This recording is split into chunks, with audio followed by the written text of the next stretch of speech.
Looks like city building inspectors, part of the Development Services Department and under investigation by police and the FBI for allegedly taking bribes, payoffs, and kickbacks, may be onto something of their own. It involves a local engineering firm called Geotech. According to the Texas Board of Professional Engineers, Geotech's CEO is a man named Gary Garza. The board says Garza is not licensed with them. The board also tells us a man named Louis Ferraclis Jr. is listed as Geotech's engineer. Ferraclis' office address is in San Antonio. We called and were told he was busy. So how and why is Ferraclis' engineering seal and signature on these documents submitted to Development Services by Geotech? City interim building official Lorenzo Gonzalez says the seals are fraudulent. Could the signatures be as well? This is clearly a fraudulent seal.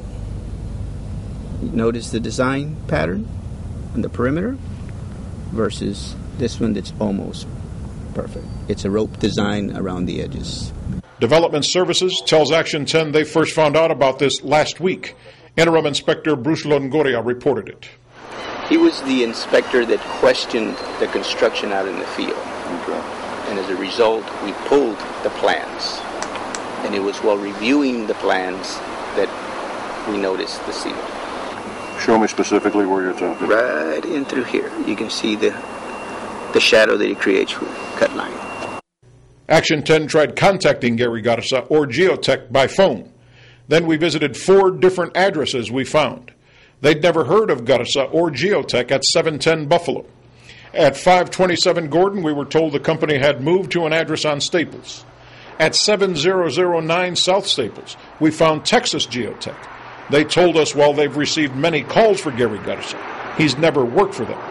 And at 5934 South Staples, we were told a company called Geotech moved in about a month ago and had already changed its name. The questions here are, how many plans carry the fraudulent seal? How many homes and commercial buildings are involved? And if the documents are fraudulent, has the safety of the structures of the buildings involved been compromised? Gonzalez says some homes are already occupied. Gonzalez also says he and Assistant City Manager Robert Nix have already presented this to Police Chief Brian Smith. Andy Lascano, Action 10 News.